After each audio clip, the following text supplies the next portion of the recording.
Hello IGNOU students, welcome back to my channel mastering education today. आज की video में हम लोग MEG 15 that is comparative literature, इसके टॉप इम्पोर्टेंट क्वेश्चंस देखने वाले हैं। ये पार्ट 2 है। यहाँ पे हम लोग क्वेश्चन 6 to 10 देखेंगे। पार्ट 1 में ऑलरेडी अपलोड कर चुकी हूँ, उसमें मैंने क्वेश्चन 1 to 5 डिस्कस करे हुए हैं। उसका लिंक आपको नीचे कॉमेंट सेक्शन में मिल जाएगा, तो आप पहले वो वीडियो देखना और फिर ये, ठीक है। हम यहाँ पे क्वेश्चन के साथ साथ सारा कुछ डिस्कस करेंगे आंसर, ताकि आपको इजीली कल के पेपर के लिए याद रहे चीजें। ओके, तो चलो बिना किसी टाइम वेस्ट करे स्टार्ट करते हैं क्वेश्चन नंबर 6 से। क्वेश्चन नंबर 6 आपको पूछ रहा है, discuss the impact of colonialism on comparative literary studies. यानी कि कोलोनियलिज्म, जब हम ब्रिटिश के राज के अंडर थे, तो उसने हमारी कंपैरेटिव लिटरेरी जो स्टडी आज के टाइम पे हो रही है उसको कैसे इम्पैक्ट करा है। पहले समझते हैं कि इसका क्या इम्पैक्ट रहा है, क्या होता है ये समझते हैं। कोलोनियलिज्म का मतलब क्या है? देखो, कोलोनियलिज्म का मतलब सिर्फ पॉलिटिकल या इकोनॉमिक कंट्रोल नहीं था। कोलोनियलिज्म का एक बहुत इंपॉर्टेंट पार्ट होता है कल्चरल कंट्रोल। ठीक है, जब यूरोपियन पावर्स ने एशिया, अफ्रीका और लैटिन अमेरिका को कॉलोनाइज किया, तो उन्होंने सिर्फ लैंड या रिसोर्सेज नहीं लिए थे, बल्कि अपनी लैंग्वेज, अपनी वैल्यूज और अपनी लिटरेचर को भी उन्होंने सुपीरियर बताया था। तभी इंग्लिश का इतना ज्यादा इम्पोर्टेंस आज भी है हमारी कंट्री में। ठीक है, इसी वजह से, अगर मैं कहूँ तो इसी वजह से कंपैरेटिव लिटरेचर डिसिप्लिन डेवलप हुई। तो वो क्या हुआ, तो वो एक यूरोसेंट्रिक बन गई थी बहुत ज्यादा। ठीक है, यानी कि हम लोग यूरोपियन लिटरेचर को सेंटर में रखते थे और बाकी सारे लिटरेचर्स को साइड पे। ओके, ये वर्ड आपको याद रखना बहुत जरूरी है, यूरोसेंट्रिक। ओके, क्योंकि हम यूरोपियन लैंग्वेज को पहले रखते थे और सारी लैंग्वेज जो है वो बाद में आती थी। ठीक है, तो ये यूरोसेंट्रिज्म बहुत इंपॉर्टेंट था। अगर हम कंपेयर करें तो अर्ली कंपैरेटिव लिटरेचर में फ्रेंच, इंग्लिश और जर्मन लिटरेचर को यूनिवर्सल स्टैंडर्ड माना गया, और नॉन यूरोपियन लिटरेचर्स को या तो इग्नोर किया गया था या फिर उनको इंफीरियर समझा गया था।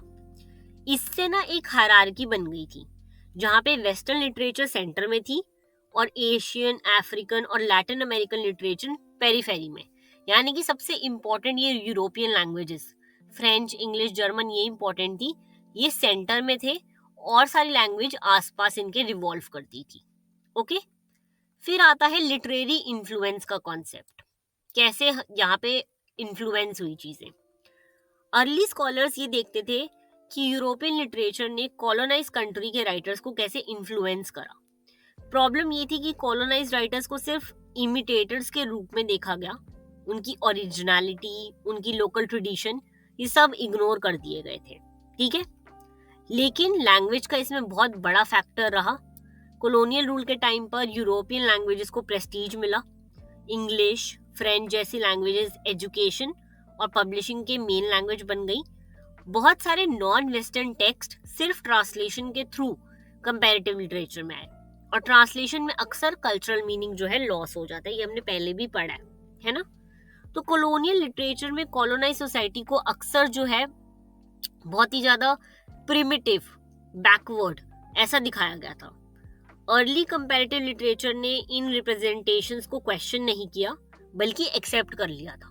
ठीक है, फिर धीरे धीरे क्या हुआ, पोस्ट कॉलोनियल जब थ्योरी आई, जब हम लोग आजाद हुए, तो क्या हुआ, स्कॉलर्स जैसे कि एडवर्ड सेड, इन्होंने दिखाया कि लिटरेचर और क्रिटिसिज्म का रिलेशन इंपीरियल पावर से जुड़ा हुआ है। ठीक है, यानी कि पोस्ट कॉलोनियल क्रिटिसिज्म ने यूरोसेंट्रिज्म को चैलेंज किया और कोलोनाइज लोगों की वॉइस आगे एक सेंटर में लेकर आए ये लोग। ठीक है, कंपैरेटिव लिटरेचर ने यूरोप को डिसेंटर करना स्टार्ट किया, और इसके बाद जो है अफ्रीकन, एशियन, लैटिन अमेरिकन, ये सारे जो है अपने कंपैरिजन स्टार्ट करने लग गए। ठीक है, आपस में। अगर हम इंडियन कंटेक्स्ट की बात करें तो इंडियन कंटेक्स्ट में भी पहले इंग्लिश लिटरेचर डोमिनेट करता था। पोस्ट कॉलोनियल कंपैरेटिव लिटरेचर ने इंडियन लैंग्वेजेस के बीच कंपैरिजन को प्रमोट किया, ट्रांसलेशन को एनकरेज किया और इंडिजीनियस ट्रेडिशंस को वापस रिस्पेक्ट दी। ठीक है, एंड में हम लोग ये कह सकते हैं कि कॉलोनियलिज्म ने कंपैरेटिव लिटरेचर को पहले गलत बनाया, डिस्टॉर्ट किया, लेकिन उसी कॉलोनियलिज्म के अगेंस्ट जब क्रिटिसिज्म आया तो उसने डिसिप्लिन को ज्यादा इंक्लूसिव और बैलेंस्ड बना दिया। ठीक है, यानी कि पहले जो है सब कुछ यूरोप के सेंटर के बेसिस पे होता था, वो अपनी लैंग्वेजेस प्रमोट करते थे, लेकिन जब हमने इन चीजों को क्रिटिसाइज करा, इन चीजों को कंपेयर करना स्टार्ट करा, तो जाके हमारी भी उतनी ही वैल्यू बढ़ गई। तो इसलिए इस चीज का, कॉलोनियलिज्म का पहले जो है असर बहुत खराब रहा था, लेकिन धीरे धीरे करके ठीक होने लग गया था। ओके, ये था question number 6। A little difficult question, ये सब्जेक्ट भी डिफिकल्ट है, तो ये वाले पीडीएफ से जो आप पढ़ोगे तो आपके लिए इजी हो जाएगा। ओके, आगे अब हम पढ़ते हैं क्वेश्चन नंबर 7। क्वेश्चन नंबर 7 आपसे पूछ रहे, discuss the role of cultural studies in comparative literature. Cultural studies का क्या रोल है? देखो, पहले कंपैरेटिव लिटरेचर ना, जब पहले का कंपैरेटिव लिटरेचर, जब पुराने टाइम की बात कर रहे हैं, तो ये सिर्फ टेक्स्ट पर फोकस करता था, मतलब कि सिर्फ फेमस बुक्स, एलीट राइटर्स, बड़े बड़े राइटर्स, और जो पहले के टाइम का लिटरेचर था उस पर। ठीक है, सोशल कंटेक्स्ट या फिर पावर, आइडेंटिटी, इन सब चीजों को क्या है, इग्नोर कर दिया जाता था। ठीक है, लेकिन कल्चरल स्टडीज ने ये सोच को चेंज कर दिया। कल्चरल स्टडीज ने कहा कि कल्चर सिर्फ लिटरेचर नहीं होता, बल्कि daily life, media, films, popular culture, सब कल्चर का पार्ट है। ठीक है, इस अप्रोच के बाद कंपैरेटिव लिटरेचर सिर्फ हाई लिटरेचर तक लिमिटेड नहीं रहा, अब ये लोग पॉपुलर कल्चर और फिक्शन, फोकलोर, इन सब में आ गए थे। ठीक है, कल्चरल स्टडीज ने हमें ये भी बताया कि लिटरेचर न्यूट्रल नहीं होता। ओके, हर टेक्स्ट पावर रिलेशन से जुड़ा हुआ होता है। इसी वजह से कंपैरेटिव लिटरेचर ने क्लास, जेंडर, रेस, इन सारे इश्यूज को साथ जोड़ना स्टार्ट कर दिया था और उस नजरिए से देखना स्टार्ट कर दिया था।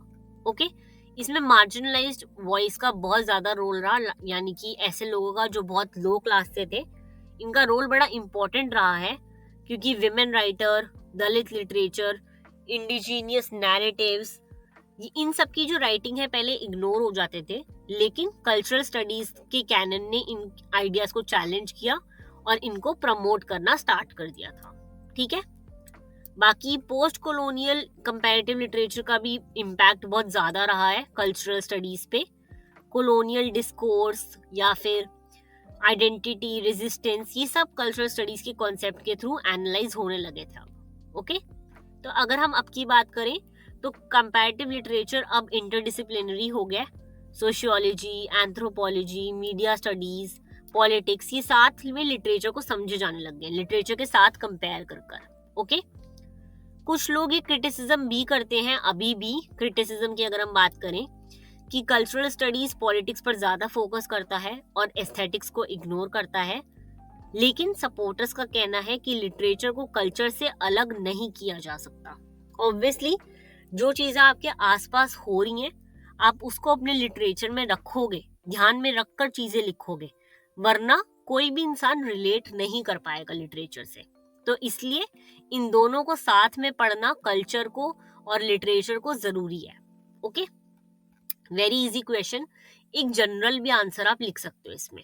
ठीक है, अब हम आ जाते हैं क्वेश्चन नंबर 8 पे, that is explain the concepts of centre and periphery in comparative literature. ये क्या होते हैं? देखो, इजी लैंग्वेज में समझेंगे यहाँ पर। सेंटर और पेरिफेरी का कंसेप्ट जो है वो पावर रिलेशन से रिलेटेड है। किससे रिलेटेड है? पावर रिलेशन को समझने के लिए कि कैसे लिटरेचर के थ्रू हम पावर की बात करते हैं। ओके, अगर मैं स्टार्टिंग से स्टार्ट करूं तो सेंटर का मतलब होता है वो कल्चर्स या लिटरेचर जिनको प्रेस्टीज, रिकॉग्निशन और इंस्टीट्यूशनल सपोर्ट मिलता है। ओके, वहीं अगर हम पेरिफेरी की बात करें तो पेरिफेरी वो लिटरेचर होते हैं जो मार्जिनलाइज्ड होते हैं, पुराने टाइम के होते हैं, क्वालिटी में ये लोग भी कम नहीं होते, लेकिन इनको इतना ज्यादा पॉपुलैरिटी नहीं मिला होता।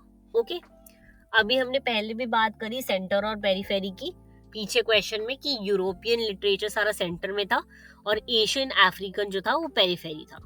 ओके, अगर हम हिस्टोरिकली बात करें तो हिस्टोरिकली यूरोपियन लिटरेचर सेंटर में थी और नॉन वेस्टर्न लिटरेचर पेरिफेरी में थी। ठीक है, अब इसको किसने प्रमोट करा?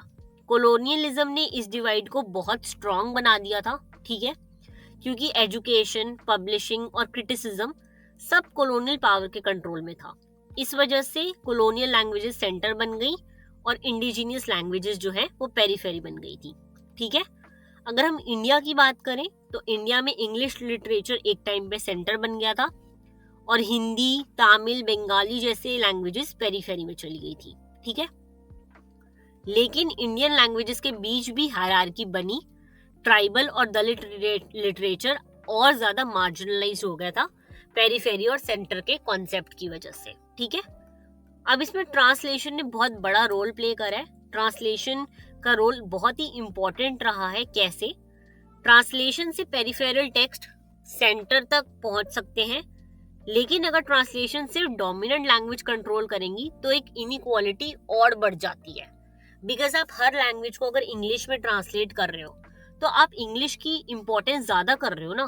तो यहीं पे वही बात हो रही है कि कैसे पावर रिलेशन जो है सेंटर और पेरिफेरी से मैनेज होते हैं। ठीक है, अगर हम मॉडर्न कंपैरेटिव लिटरेचर की बात करें तो इनका एम है सेंटर को डिसेंटर करना, मतलब पेरिफेरियल लिटरेचर को एक दूसरे के साथ कंपेयर करना, साउथ साउथ कनेक्शन बनाना और मल्टीपल सेंटर्स को एक्सेप्ट करना। ठीक है, ये फ्रेमवर्क इंपॉर्टेंट क्यों है? ये इंपॉर्टेंट इसलिए है क्योंकि ये पावर रिलेशन को एक्सपोज करता है और इंक्लूजन को प्रमोट करता है। चाहे क्रिटिक्स बोलें कि बाउंड्री फ्लूइड हो गई है, लेकिन फिर भी इसकी वजह से हम लोग एक इंक्लूसिव सोसाइटी बना पा रहे हैं कंपैरेटिव लिटरेचर की वजह से। ओके, इजी क्वेश्चन था, कोई इतना डिफिकल्ट नहीं है, थोड़ा सा समझोगे दिमाग लगा के इजीली हो जाएगा। ओके, अब हम मूव करते हैं क्वेश्चन नंबर 9 पे। क्वेश्चन नंबर 9 आपसे पूछ रहा है, how does magical realism function as a comparative category in world literature, illustrate with examples. देखो, मैं तुम्हें सिर्फ ये समझाऊंगी कि कैसे ये फंक्शन करता है कंपैरेटिव कैटेगरी में वर्ल्ड के लिटरेचर में। एग्जाम्पल तुम खुद भी लिख सकते हो बिकॉज ये इजी है समझने के बाद। ओके, देखो, मैजिकल रियलिज्म एक नैरेटिव स्टाइल है जिसमें हम रियल लाइफ के साथ मैजिकल एलिमेंट्स नेचुरली मिक्स कर देते हैं।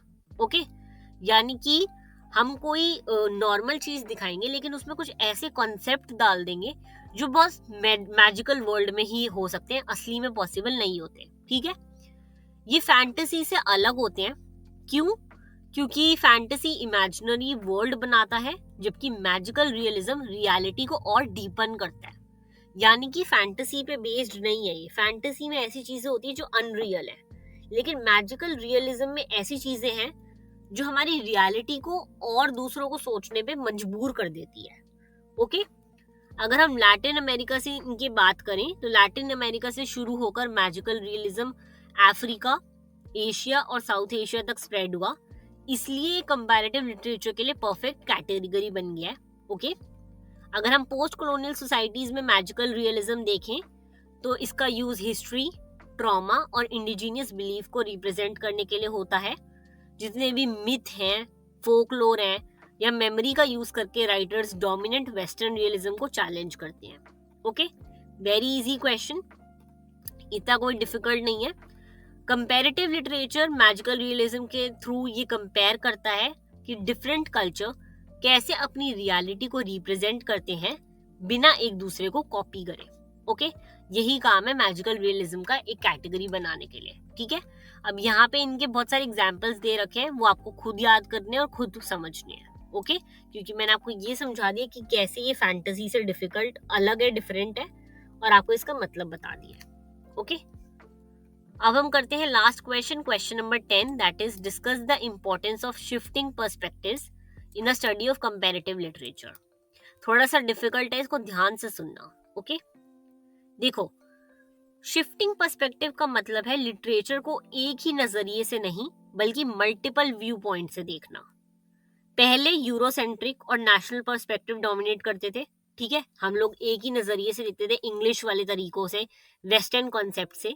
इससे नॉन वेस्टर्न लिटरेचर मार्जिनलाइज हो जाती थी, वो लोग नीचे आ जाते थे हायरार्की में। मतलब सबसे ऊपर आपका इंग्लिश वाले हो गए, फ्रेंच, इंग्लिश, जर्मन, और सबसे नीचे हमारी लैंग्वेजेस हो गई। ठीक है, अब कंपैरेटिव लिटरेचर ने क्या करा? कंपैरेटिव लिटरेचर ने शिफ्टिंग पर्सपेक्टिव के थ्रू क्रॉस कल्चरल अंडरस्टैंडिंग को प्रमोट करा, यानी कि हम एक दूसरे के कल्चर और ज्यादा समझे।